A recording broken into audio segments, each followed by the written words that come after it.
Señor, todos están aquí en el centro de adoración y aquellos que en línea nos ven esta mañana, bienvenidos en el nombre del Señor. Vamos a orar y vamos a entrar a la palabra del Señor esta mañana, a ver qué es lo que el Espíritu Santo quiere decirnos. Padre, en esta mañana, en el nombre de Jesús, venimos delante de ti adorándote, alabándote por todo lo que has hecho en nuestras vidas. Porque eres nuestro Señor, eres nuestro Dios. Y en esta mañana te invitamos, Espíritu Santo, como el invitado de honor aquí en este lugar, en medio de este pueblo. Ven, Señor, y toca a cada uno. Te lo pedimos en el nombre de Jesús. Abre el entendimiento de cada uno, que podamos nosotros verdaderamente oír de tu Espíritu. Y que oyendo de Él será vida para nosotros, Padre. En el nombre de Jesús, quebranta toda barrera. Rompe, Señor, toda cadena que ate.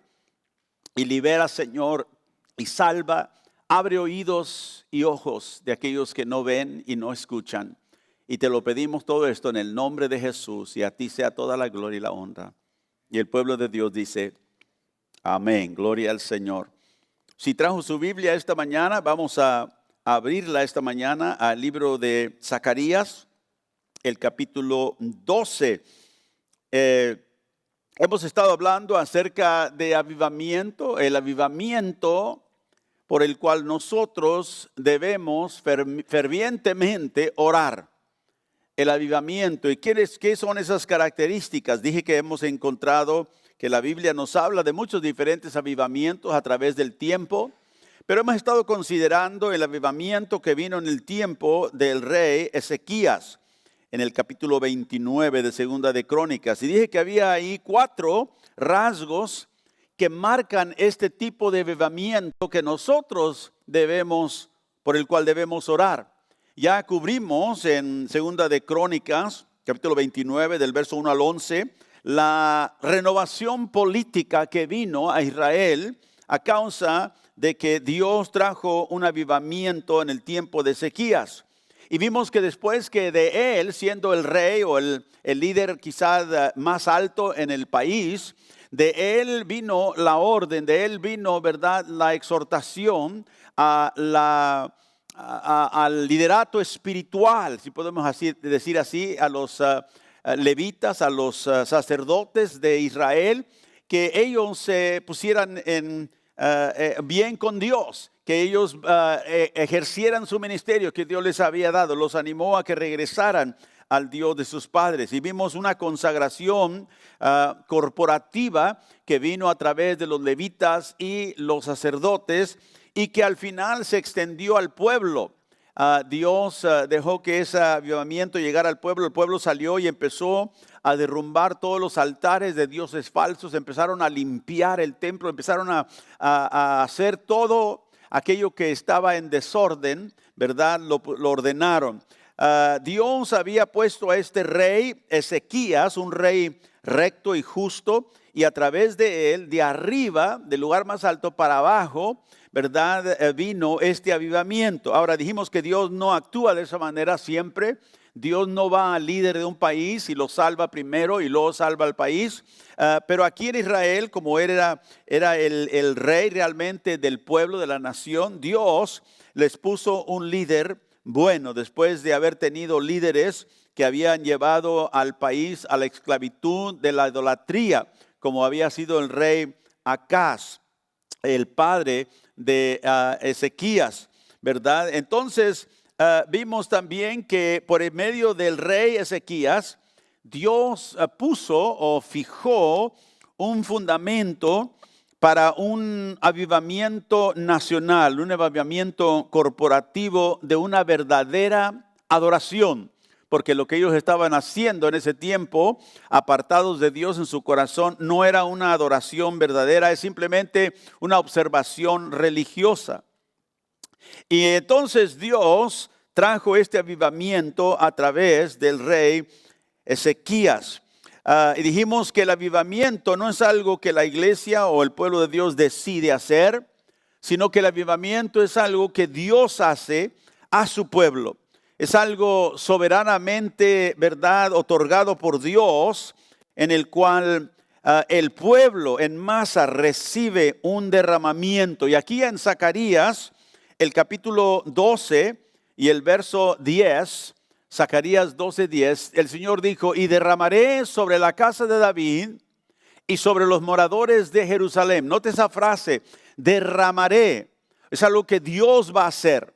¿Y qué va a derramar sobre la casa de David y los moradores de Jerusalén? Dice un espíritu de gracia. O sea que Dios va a derramar, a soltar una gracia especial y de oración o de súplica, dice otra traducción. Entonces vemos que Dios hace esto porque a Él le place. ¿Y por qué es que es necesario que Dios envíe avivamiento a su pueblo? ¿Qué creen ustedes? ¿Por qué tendrá Dios que enviar avivamiento a su pueblo?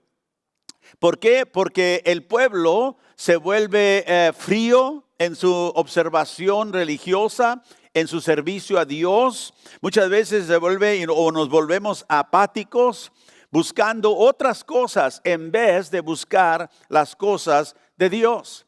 Dios envía avivamiento a su pueblo por la misma razón que Dios le dijo a Moisés que iba a permitir al pueblo que tuviera hambre en el desierto. En Deuteronomio capítulo 8, si puede ir ahí conmigo, y el verso 3, Dios le dijo al pueblo que iba por el desierto, note, 8, verso 3, y te afligió, hablándole al pueblo, dije, Dios te afligió y te hizo tener hambre y te sustentó con maná, comida que no conocías tú ni tus padres la habían conocido. Entonces dijo Dios, como dijo, te hizo tener hambre. O sea que Dios los llevó a ese punto donde ellos se encontraron con necesidad de comida. Y ya se habían cansado con lo que Dios les había provisto. Entonces Dios dejó que tuvieran hambre. Cuidado cuando nos quejamos contra Dios, que puede ser que Él nos quite lo poco que tenemos o lo que estamos confiando. Y dice que Él hizo que ellos tuvieran hambre. Note, para hacerte saber. O sea, Dios te llevó por ese camino, te hizo que experimentaras eso para que tú supieras algo. ¿Y qué iban a saber? Para hacerte saber que no solo de pan, vivirá el hombre, mas de todo lo que sale de la boca de Jehová vivirá el hombre. Dios quiso enseñarle al pueblo y la mejor manera de enseñarlo era dejándolo que sufriera algo que necesitaba de parte de Dios. Y era el alimento. Y Dios le dijo, yo quiero que ustedes sepan que son seres no independientes. A veces nos consideramos que no necesitamos a Dios en esta área o que yo lo pueda hacer. No necesito que Dios me ayude inclusive en eso. Pero Dios quiere que su pueblo siempre entienda que somos un pueblo dependiente. ¿Puede decir amén?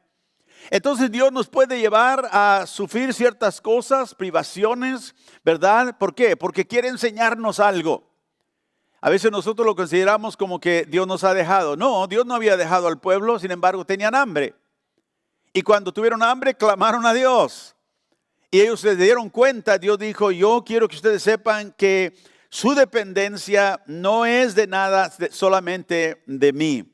Así que la apatía, la frialdad, el pecado, ¿verdad? La pérdida de interés en las cosas espirituales por las cosas temporales, es a veces para nosotros un desafío continuo, es una batalla. La Biblia lo describe como una batalla para todos los que seguimos a Cristo. ¿Sabe que Cristo también enfrentó esta batalla espiritual? En Mateo capítulo 4, el verso 8, vemos que Satanás vino a Jesús y le hizo una oferta o varias ofertas. Y otra vez dice, le llevó el diablo a un monte muy alto y le mostró que todos los reinos del mundo y la gloria de ellos. El diablo, en alguna manera, la Biblia no nos dice cómo, pero le abrió un panorama donde Jesús podría ver todos los reinos de la tierra, todos los poderes. Y dice la Biblia que lo llevó otra vez a un monte muy alto. Ahí le mostró él la gloria de esos reinos. Y luego le dijo en el verso 9, todo esto te daré. O sea, le pinta un cuadro muy hermoso. Trata de separarlo de los propósitos, la misión de Dios, porque Él vino a morir, no vino a recibir, ¿verdad?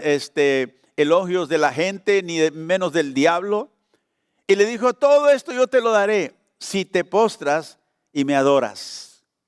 Y todos nosotros en la vida, hermano, dije, tenemos constantemente este desafío como seguidores de Cristo, que las cosas temporales nos llaman la atención más que las cosas espirituales y las cosas de Dios. Yo no sé, quizá cada uno de nosotros pudiésemos venir aquí y dar un testimonio breve de cuáles son las cosas que a veces nos llevan, nos apartan de las cosas que sabemos que Dios quiere para nuestra vida. No tengo tiempo para orar, pastor, porque tengo mucho trabajo, tengo esto y tengo lo otro, hago esto, tengo que ir allá, tengo que llevar a estos aquí o allá. No tengo tiempo, pastor, para leer la Biblia porque tengo esto y esto y esto. Y hacemos todo tipo de excusas. Pero ¿sabe usted que esas son ofertas que el diablo nos hace? Que el diablo nos llama para que nosotros nos enfoquemos en las cosas temporales. Y si no tenemos nosotros cuidado, si no prestamos atención, vamos entonces nosotros a terminar con una forma espiritual, escúcheme, una forma solamente externa, espiritual o religiosa más bien, en vez del corazón que debemos de tener centrado en Dios, como eran los fariseos. Los fariseos eran personas muy religiosas, ¿puedes decir amén?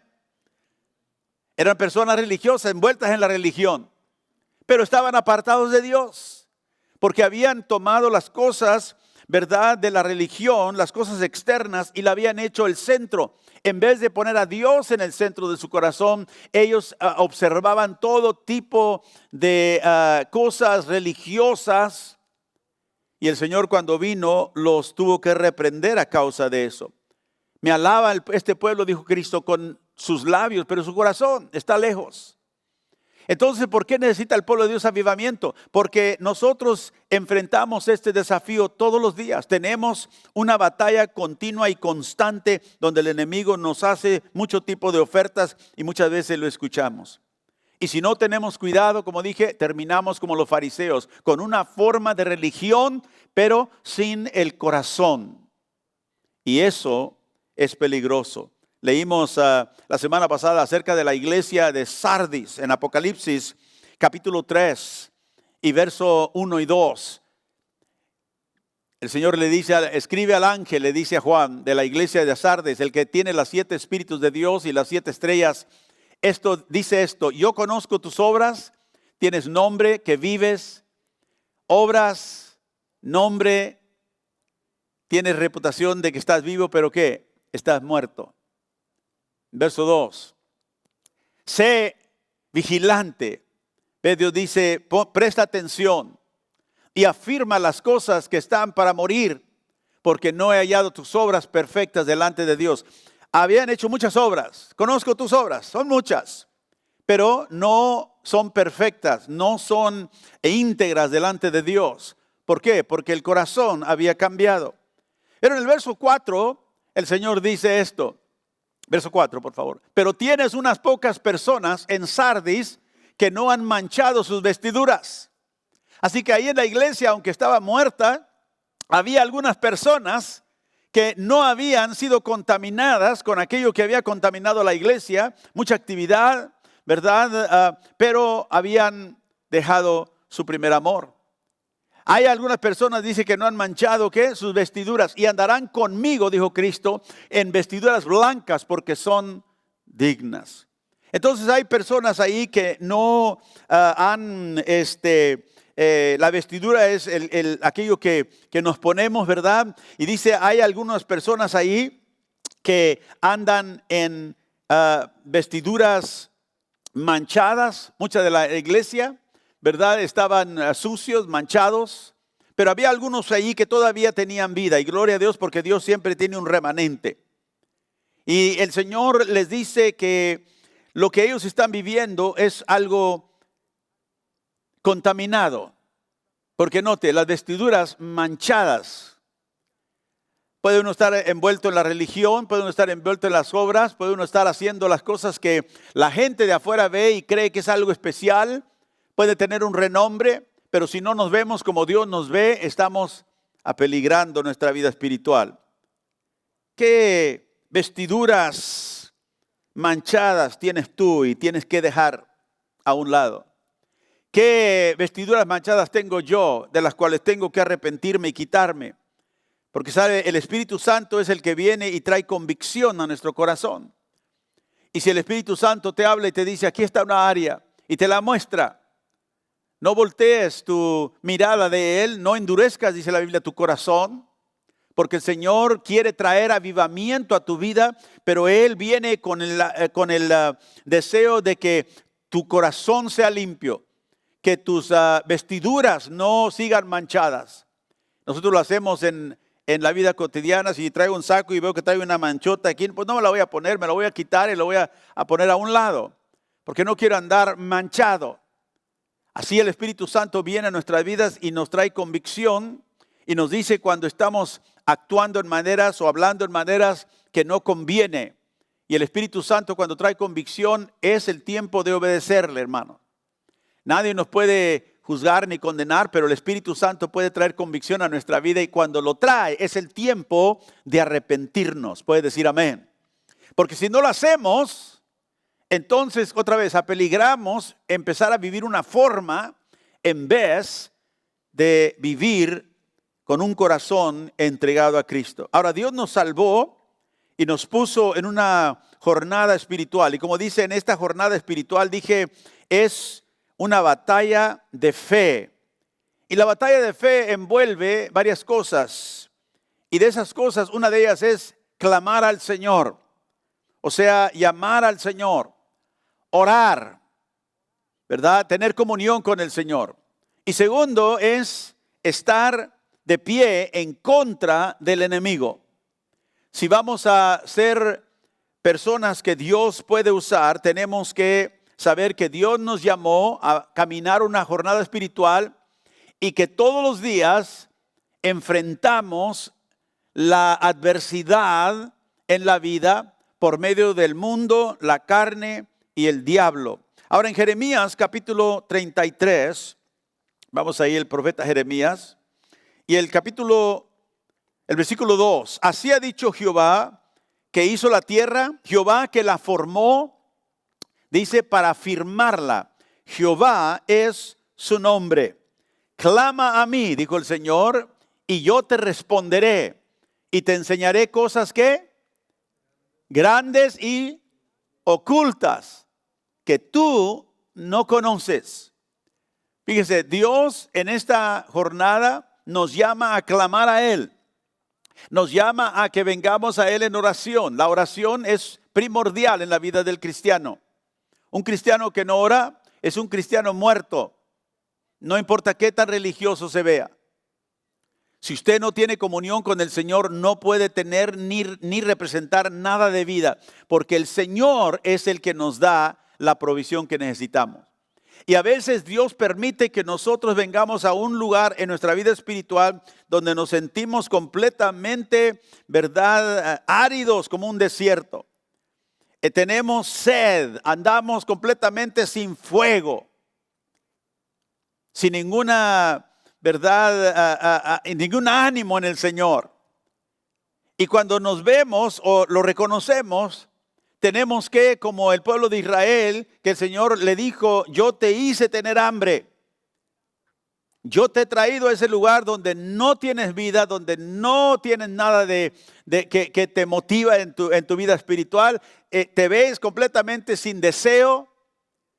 Y cuando te encuentres ahí, en lugar de decir, ay, pobrecito de mí, es el tiempo de decir, Señor, pero tú eres el único que puedes saciar mi sed. Tú eres el único que puede refrescar mi vida. Y es ahí cuando empiezas a clamar a Él. Y el Señor dice, clama y yo te responderé. A veces queremos que Dios haga sin clamar a Él. Pero Él dice, clama y yo te responderé. Y al responderte te voy a enseñar algo. Te voy a enseñar cosas grandes. Te voy a enseñar cosas ocultas que tú no conoces. A veces nosotros el problema es no lo que sabemos, sino lo que todavía no sabemos, que no sabemos. Y clamando a Dios en la oración, el pueblo que clama a Dios, que se conecta con Dios, no puede perder su vida porque está integrado con el Padre. Y la segunda cosa que vemos de llamar al Señor, vamos a Jeremías capítulo 32, clamar al Señor, nos dice aquí el profeta Jeremías, traerá la respuesta. Traerá la respuesta del Dios Todopoderoso que hizo los cielos y la tierra, para el quien no hay imposible para él, y nos mostrará cosas que todavía no entendemos. Mire Jeremías capítulo 32, vamos a empezar en el verso 26, perdón. Jeremías 32, verso 26. Y vino palabra de Jehová a Jeremías diciendo: He aquí, yo soy Jehová, Dios de toda carne. ¿Habrá algo que sea difícil para mí? Por tanto, así ha dicho Jehová: He aquí, voy a entregar esta ciudad en manos de los caldeos y en manos de Nabucodonosor, rey de Babilonia, y la tomará. O sea, Dios está diciéndoles, le está informando, esto es lo que va a suceder. Es el tiempo de la cautividad babilónica, donde Dios sacó al pueblo de la tierra de Israel y los envió a la cautividad por la desobediencia y por su idolatría. Ahora en el capítulo 33, el siguiente capítulo, verso 8, versículo 3. Otra vez: clama a mí, yo te responderé y te enseñaré cosas grandes y ocultas que tú no conoces, porque así ha dicho Jehová, Dios de Israel, acerca de las casas de esta ciudad, note, y de las casas de los reyes de Judá, derribadas con arietes y con hachas, porque vinieron para pelear contra los caldeos, para llenarlas de cuerpos de hombres muertos, a los cuales herí yo con mi furor y con mi ira, pues escondí mi rostro de esta ciudad a causa de toda su maldad. Está hablando de la ciudad de Jerusalén. He aquí que yo les traeré sanidad y medicina, y los curaré, y les revelaré abundancia de paz y de verdad. Fíjese, les acabo de decir, esta ciudad será entregada a Nabucodonosor. Él va a venir y él va a destruir todo. Quizás sería una palabra para deprimir a todo el pueblo. Pero Dios no da juicio, no da palabra sin que siempre traiga una palabra de esperanza. Después de decirle que el rey vendrá y va a derribar con arietas y con hacha todo, dice: he aquí, yo les traeré sanidad y medicina.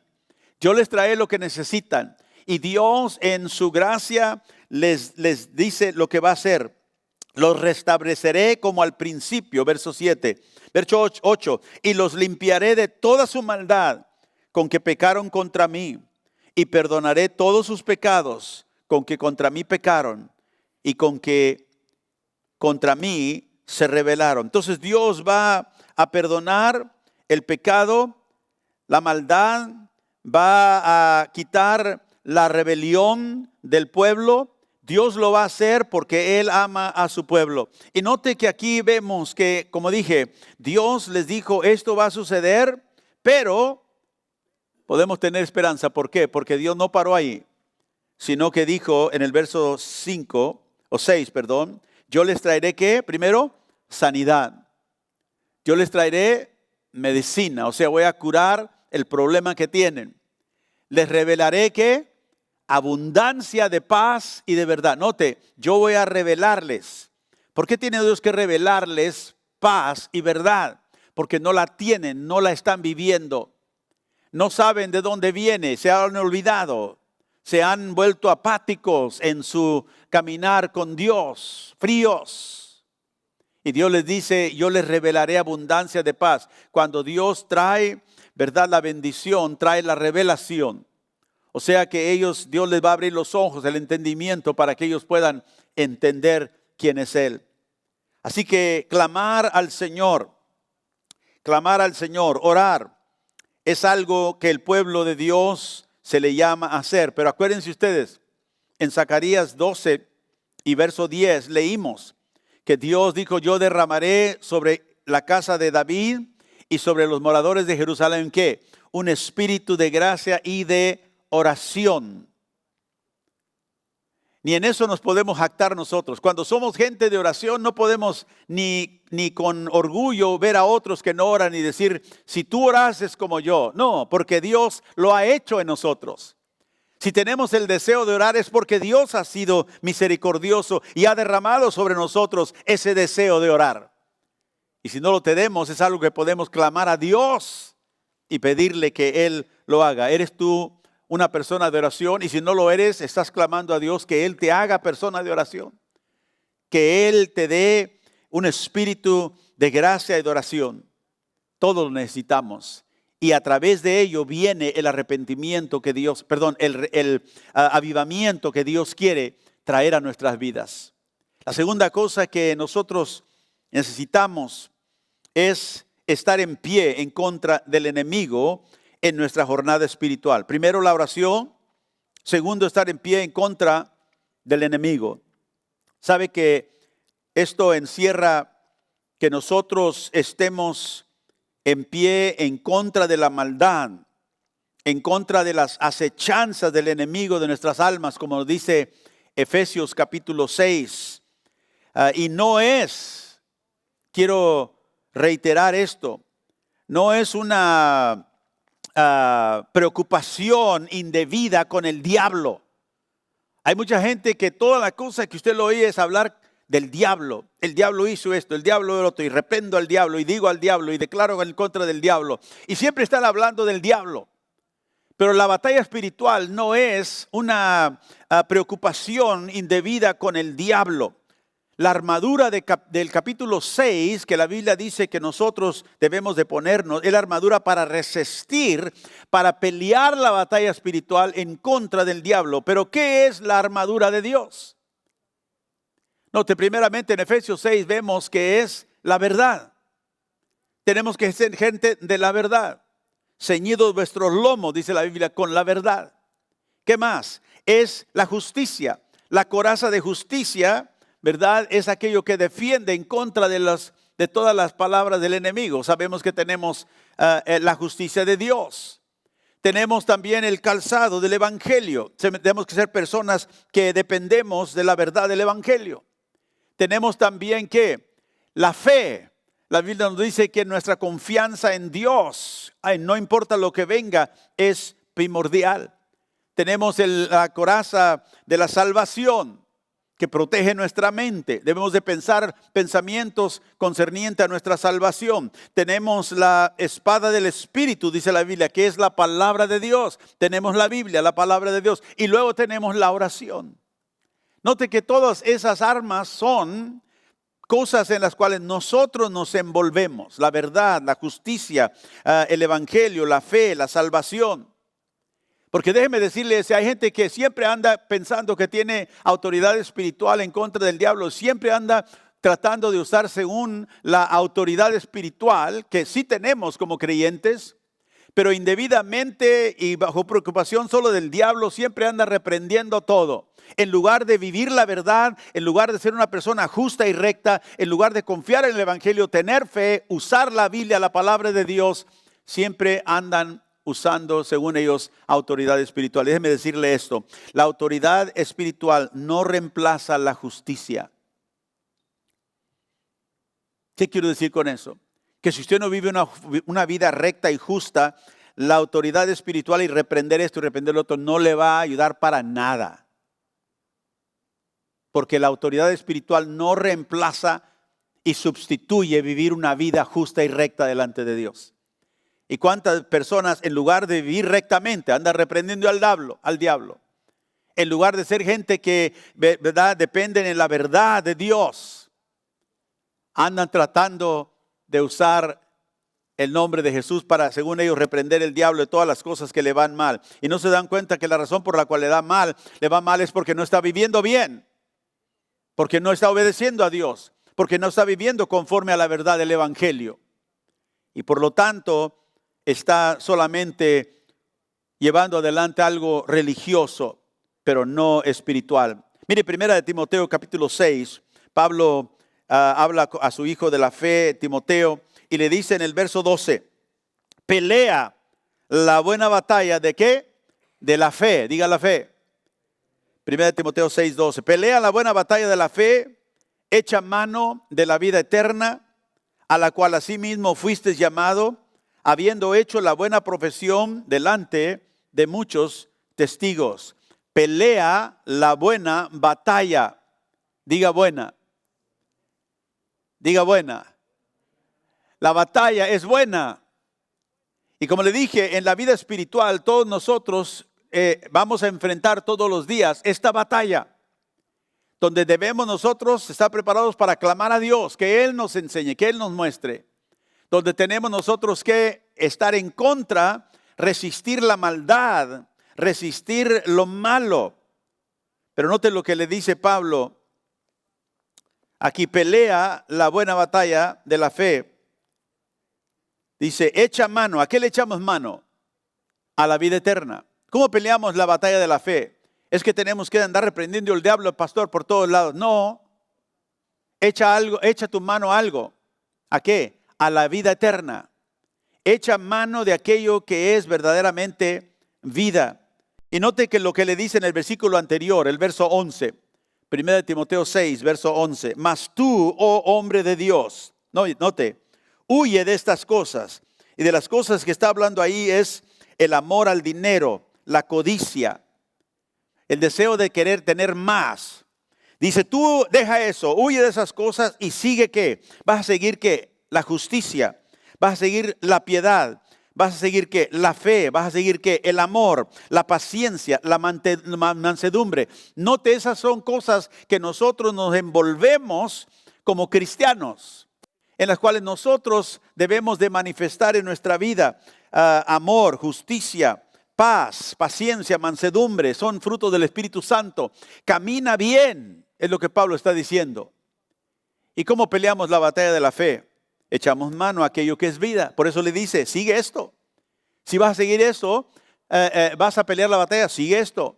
Si te vas a desviar de la batalla y vas a ser un prisionero, vas a seguir ¿qué? Vas a seguir la avaricia, vas a seguir el amor al dinero.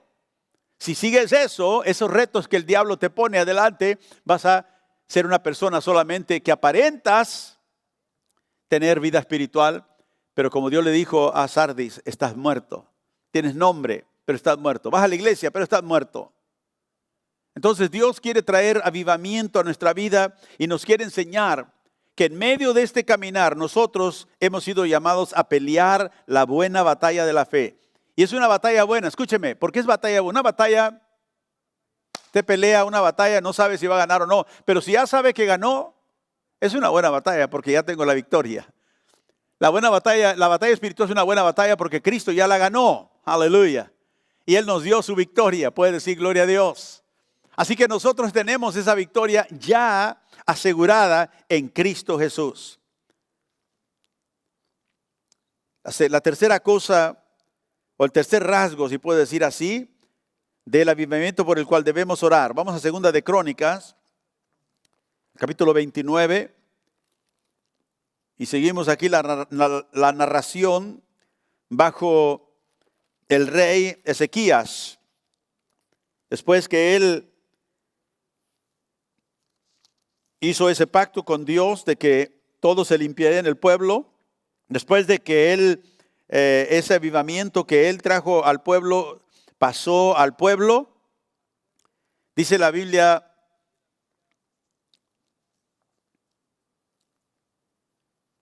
bueno, guarde su lugar ahí en Segunda de Crónicas. Quiero que me pongas por favor Zacarías 12:10, otra vez ahí. Zacarías 12:10. En Zacarías 12:10 leímos que Dios dijo, yo derramaré sobre la casa de David. ¿Y quién? Los moradores de Israel o de Jerusalén, espíritu de gracia y de oración.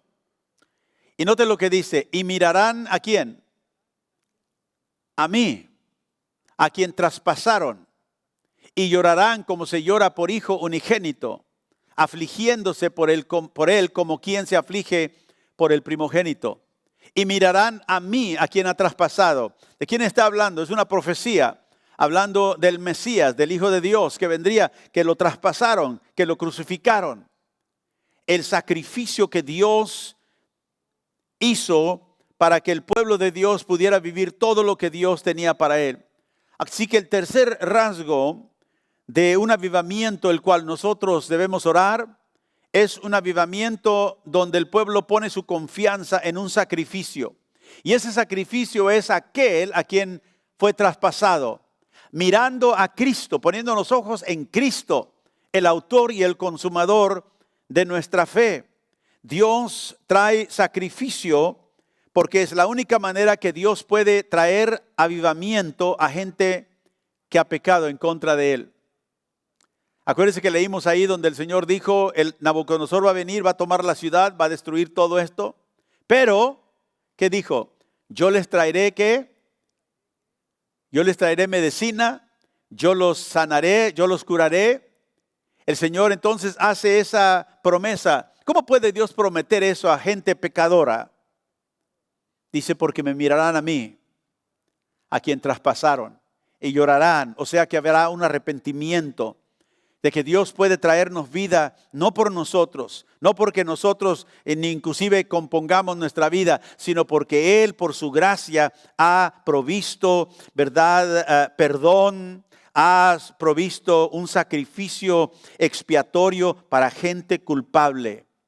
Y nosotros ponemos nuestra confianza en Dios. Si queremos avivamiento, tenemos que ver que la única manera que Dios pueda avivarnos es si nosotros vemos a nuestro Salvador. Solamente hay uno que Dios ha dado y es Cristo Jesús. ¿Y qué es esto, hermano? Es gracia. No lo merecemos. Dios nos dice, no lo hago por causa tuya, sino por mi propio nombre. Aquí en Segunda de Crónicas lo vemos en el verso 20. Mire lo que dice. Y levantándose de mañana, esto después de que ya ellos han limpiado el templo, ¿verdad? Han acabado de santificar todos los vasos del templo. Dice, y levantándose de mañana, el rey Ezequías reunió los principales de la ciudad y subió a la casa de Jehová. Y presentaron 7 novillos, 7 carneros, 7 corderos, 7 machos cabríos para expiación por el reino, por el santuario y por Judá. Y dijo a los sacerdotes hijos de Aarón que los ofreciesen sobre el altar de Jehová. Mataron pues los novillos y los sacerdotes recibieron la sangre y la esparcieron sobre el altar, y mataron luego los carneros y esparcieron la sangre sobre el altar, y asimismo mataron los corderos y esparcieron la sangre sobre el altar. Y después hicieron acercar delante del rey y de la multitud los machos cabríos para la expiación, y pusieron sobre ellos sus manos. Vemos aquí que ellos viviendo bajo el sistema sacrificial, ¿verdad? Dios les había ordenado que ellos tenían que ofrecer sacrificios de animales inocentes.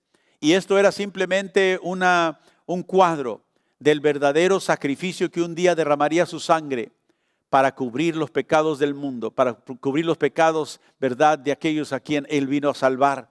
Entonces vemos que el sacrificio, ellos sacrificaron. ¿Por qué? Note que dice ahí, por el santuario, verso 21, y por Judá. O sea, este sacrificio tenía un propósito. Dios sacrificó a su Hijo con un propósito para salvarnos a nosotros, los que merecíamos solamente, como el pueblo de Israel, ser llevados y vivir en esclavitud para siempre. Pero el Señor tuvo compasión. Yo los sanaré, yo los restauraré, dijo el Señor. Y esto es lo que hace el avivamiento. Nos restaura por medio del sacrificio que el Señor ha hecho. Y por eso Dios puede derramar la gracia, puede derramar un espíritu de intercesión, de oración, porque Él ya ha provisto un sacrificio propiciatorio, expiatorio, puedo decir así, para la gente apática, fría, para el pueblo, ¿verdad?, que ha dejado su primer amor. Y en el avivamiento, Dios regresa a su pueblo a sí mismo, en arrepentimiento, en fe y en oración. Dios hace eso. Y hermanos, Dios hace eso con cada uno de nosotros muchas veces. Guarde su lugar, ahí vamos al libro de Job. Algunos libros hacia adelante de Crónicas se encuentra el libro de Job. En Job 33 hay una narración aquí en la vida de Job que quiero que veamos, porque viene un profeta, Dios le envía a uno de sus amigos que es un profeta de Dios, Eliú. Y Eliú se acerca a Job en medio de todos sus problemas de salud y de pérdida. Y le dice en el verso 14, empezando en el verso 14 de Job, dice 33:14, sin embargo, en una o en dos maneras habla Dios, note, pero el hombre no entiende. Dios habla, pero a veces estamos tan tardos de oír.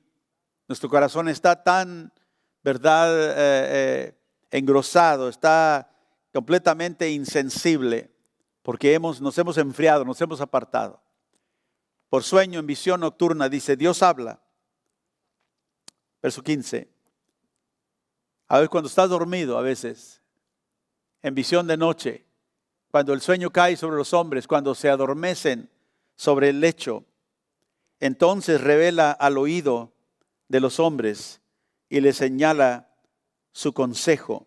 O sea que Dios nos habla a veces cuando estamos dormidos, cuando estamos, que no realmente estamos percibiendo. ¿Por qué hace Dios eso? Le señala su consejo, verso 17, para quitar del hombre al hombre de su obra y apartar del varón la soberbia. O sea que Dios lo hace para que no te enorgullezcas. A veces te habla aún en sueños, cuando estás dormido. Verso 18, detendrá su alma del sepulcro y su vida de que perezca a espada. O sea, la persona de la cual está hablando. También sobre su cama es castigado con dolor fuerte en todos sus huesos, que le hace que su vida aborrezca el pan y su alma no la comida suave. O sea, está enfermo y no le da ni ganas de comer. Verso 21, su carne desfallece de manera que no se ve, y sus huesos que antes no se veían aparecen. Empieza a enfermarse, a perder peso. Su alma se acerca al sepulcro y su vida a los que causan la muerte. Y si tuvieras acerca de él, dice este profeta de Dios, algún elocuente mediador muy escogido, que anuncia al hombre su deber. Si hay alguien que le diga al hombre lo que tiene que hacer cuando está en esa condición, si hubiera alguien elocuente, un mediador, alguien que está en medio de él y de Dios y le trae el mensaje.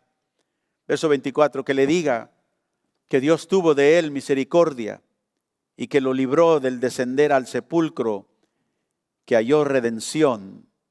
Note, Dios tuvo misericordia y aunque estaba enfermo y no tenía hambre y estaba al punto de morir, ¿qué dice?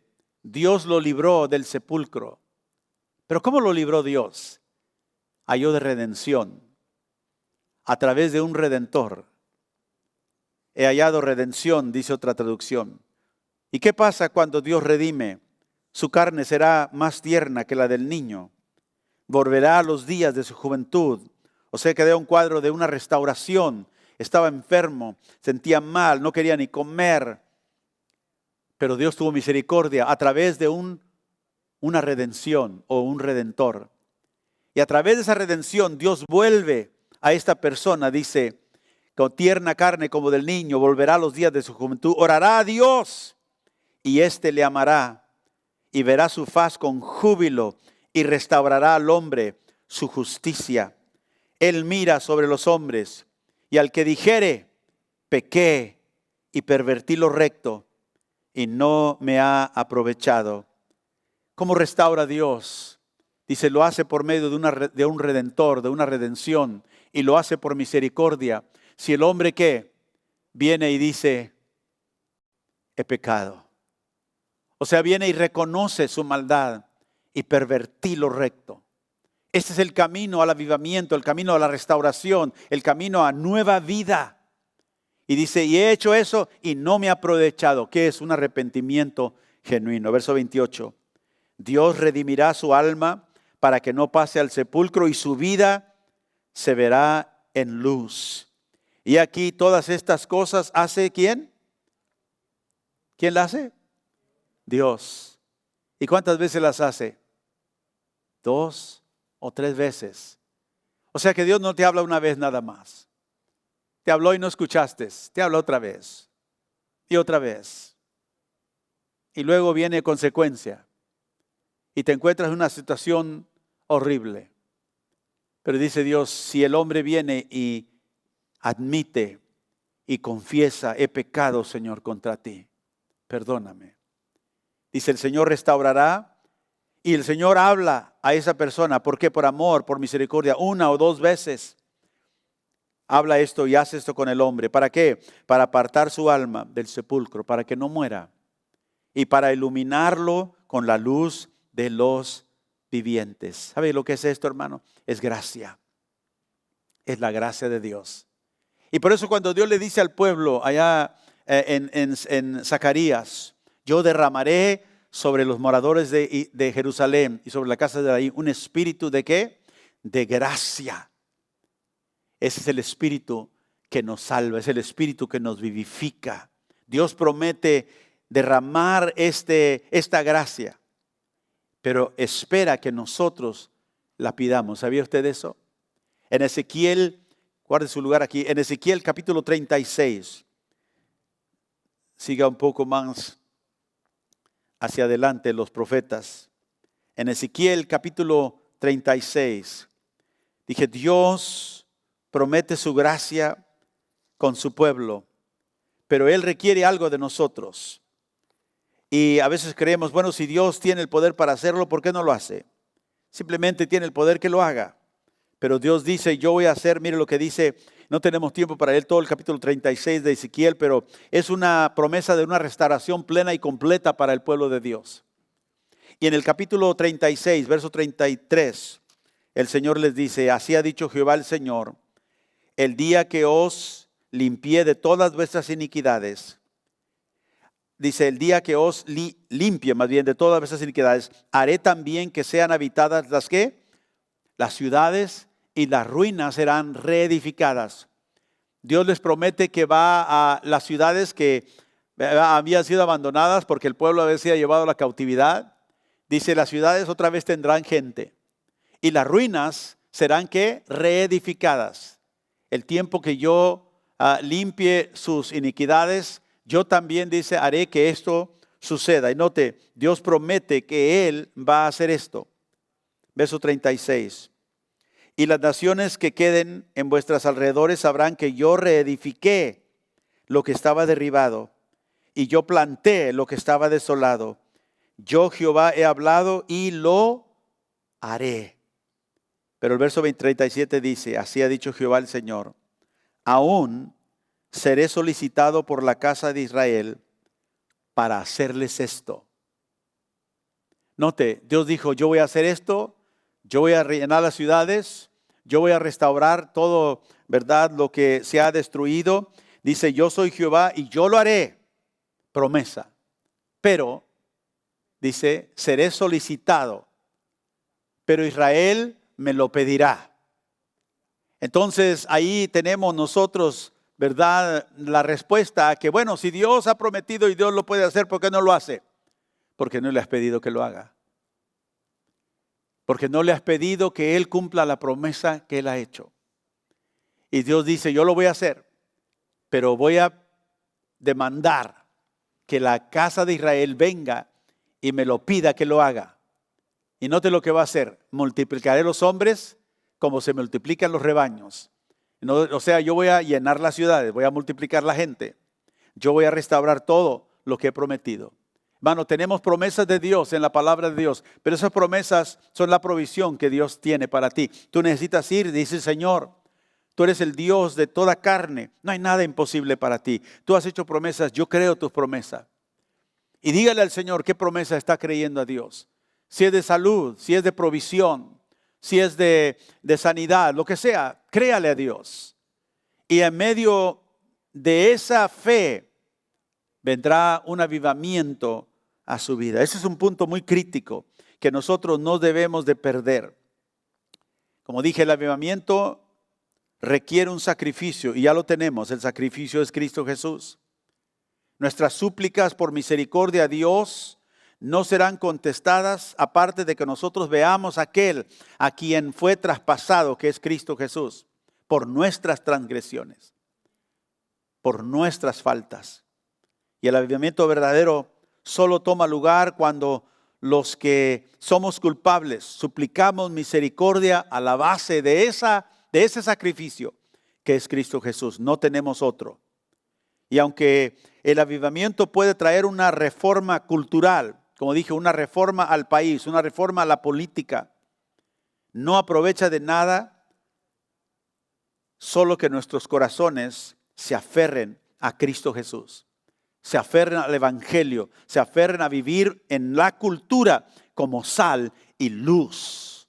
No podemos hablar solamente del evangelio, tenemos que vivirlo. Tenemos que ser la respuesta que buscamos en nuestra sociedad. Y por último, quiero terminar en 2 de Crónicas 29. Regresemos ahí. El verso 25. Sigue la narración de esta historia del rey Ezequías, Israel. En 2 de Crónicas encontramos el cuarto rasgo del avivamiento por el cual debemos orar.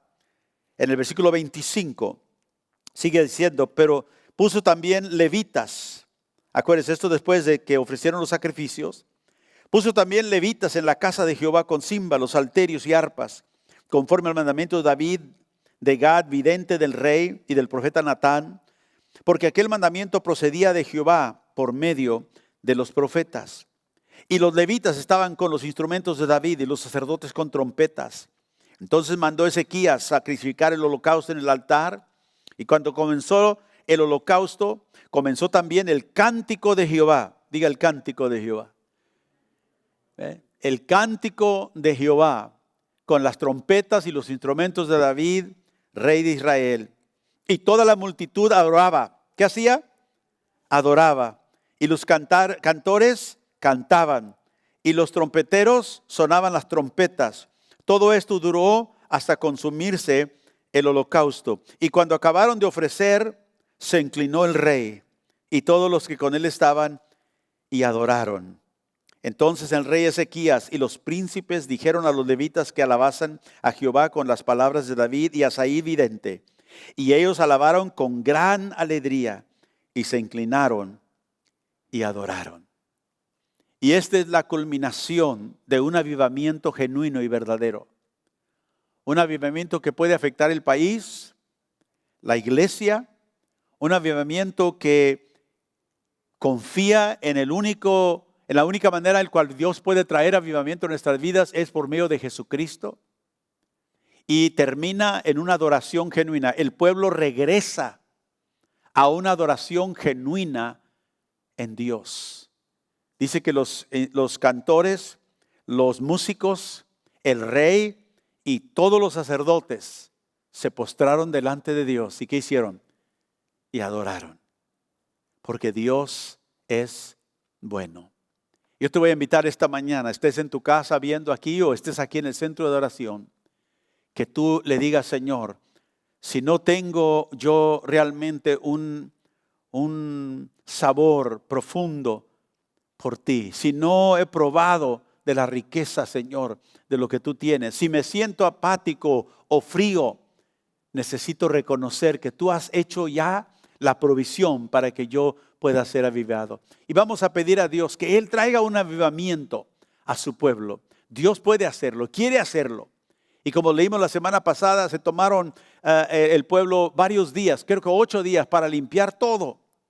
Porque Dios está tratando con nosotros. Dios está llamándonos, está diciendo, mi pueblo, si clama a mí, yo responderé. Nosotros necesitamos de Dios. Yo te voy a invitar a que vengas esta mañana. Y aquí al frente, aunque ya lo dimos esto, pero aquí al frente puedes ver tú algunas cosas por las cuales debemos orar. Pasa, no esperes a nadie.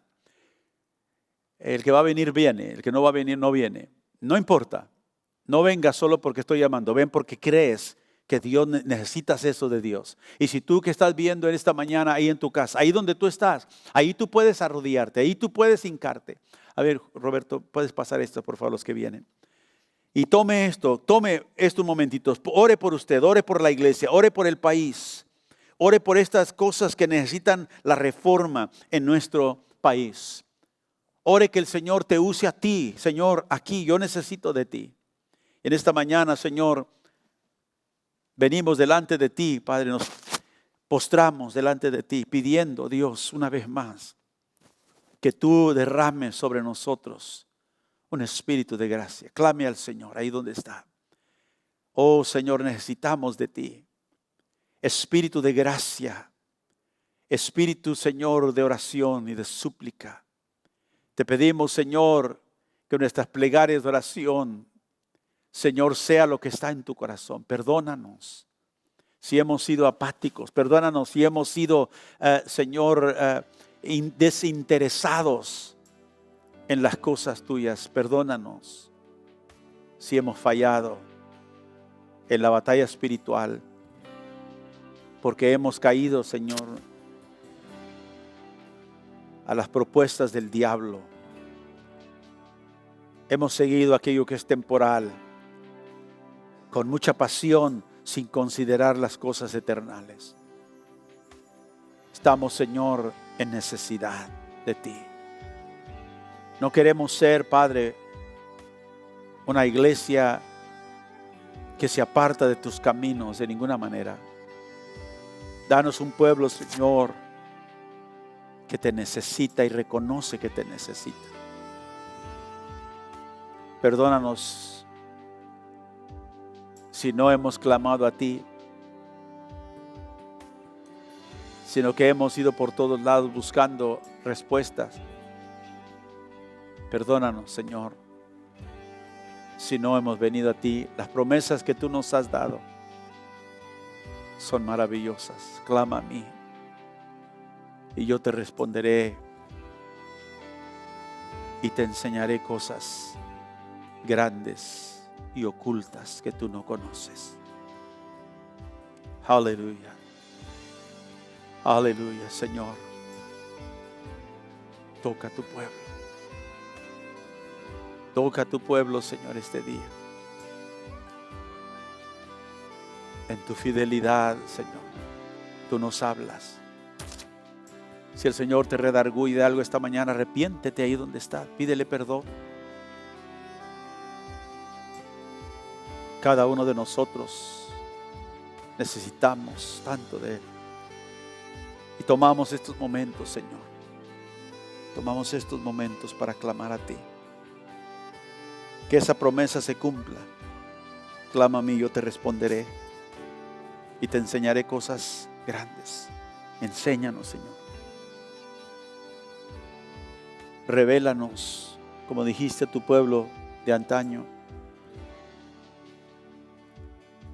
abundancia de paz y salud y sanidad. Ven, Señor, tócanos. Toca a tu pueblo, Señor. Gracias, Jesús.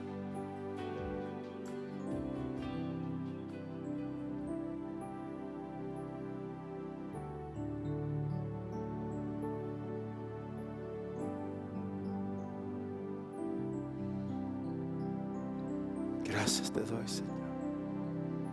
Gracias te doy, Jesús.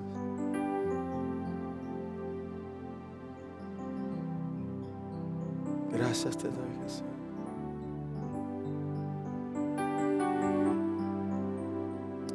Aleluya. Gracias. Gracias te damos, Jesús. Oh, vivifica, Señor, nuestros corazones. Libéranos, Señor, de toda apatía, de la frialdad, Señor. En nombre de Jesús, restaura tu pueblo, Señor. Restaura tu pueblo, Señor. Restaura tu pueblo, Jesús. Gracias. Gracias te damos, Señor. Aleluya. Oh, Jesús. Oh, Señor, bendícenos, Señor. Gracias, Jesús. Gracias, Jesús.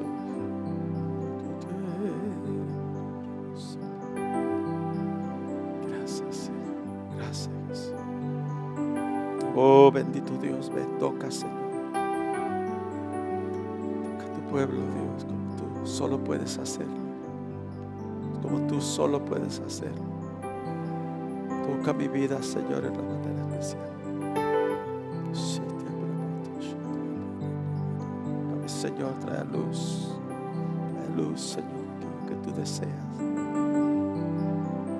Mira, Señor, la vida necesitada de ti, Jesús. Tu pueblo, Señor, cuánto te necesitamos, Señor. Cuánto te necesitamos, Jesús. A través, Señor, de la sangre de Cristo Jesús, de misericordia en tu pueblo.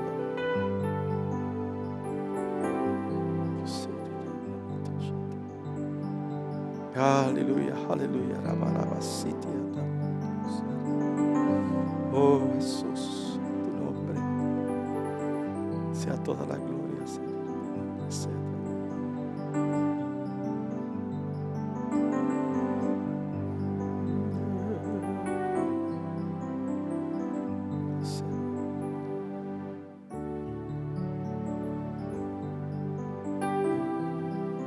Gracias te doy, Señor.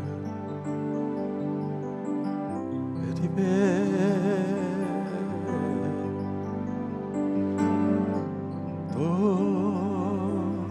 tócame, libéranos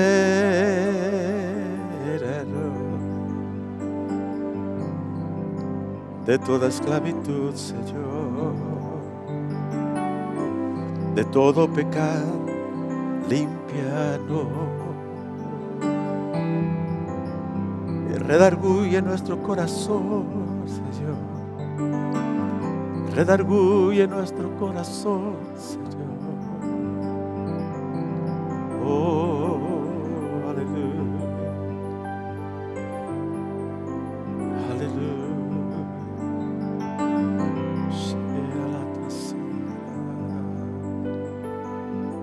Gracias, Jesús.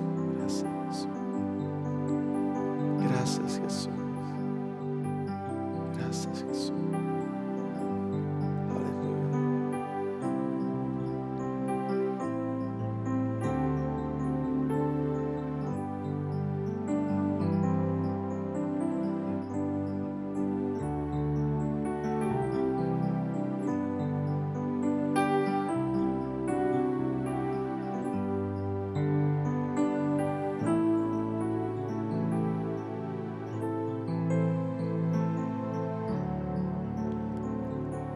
Espíritu Santo, bienvenido a este lugar. Espíritu Santo, bienvenido a este lugar. Padre omnipotente, de gracia y amor, bienvenido a este lugar. Digámoslo. Espíritu Santo, bienvenido a este lugar. Espíritu Santo, bienvenido a este lugar. Padre omnipotente, de gracia y amor, bienvenido, bienvenido a este lugar. En tu presencia hay sanidad. No hay otro poder que pueda salvar. Espíritu Santo, bienvenido a este lugar. Espíritu Santo, bienvenido a este lugar. Padre omnipotente, de gracia y amor, bienvenido a este lugar. Bienvenido a este lugar. Bienvenido a este lugar.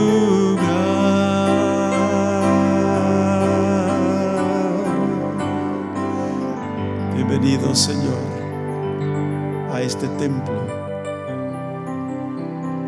cuerpo del Espíritu Santo, que es nuestro cuerpo, nuestra morada. Y este cuerpo, Señor, corporativo, que en este lugar te ha placido a ti que nos reunamos. Ven, Espíritu Santo, y sopla viento de vida sobre cada corazón. Ven, Señor, en tu gracia, en tu misericordia. Te lo pedimos, Señor, que lo hagas. Te lo pido, Señor, que lo hagas en mí. Dígale: hazlo, Señor, en mí. En el nombre de Jesús.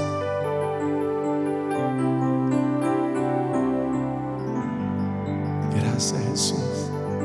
Gracias, Señor. Aleluya. Este día siga alabando al Señor, siga adorando al Señor en su caminar. Y recordemos que en nuestra jornada espiritual siempre vamos a tener esos desafíos. Siempre va a haber esa oposición del enemigo de tratar de hacernos apáticos, fríos, sin interés espiritual. Pero recuerde que tenemos el llamado del Señor de clamar a Él, y tenemos nosotros el sacrificio que provee la respuesta. Es por medio de Cristo Jesús. Dios le bendiga esta mañana al salir de este lugar. Dios le guarde y le cuide. Vaya y siga en oración al Señor durante esta semana. Que el Señor traiga un avivamiento pleno y completo. Que el Señor limpie totalmente su casa como Él desea hacerlo. Dios te guarde y te bendiga. En tu presencia hay sanidad. No hay otro poder que pueda salvar. Espíritu Santo, bienvenido a este lugar. Bienvenido a este lugar.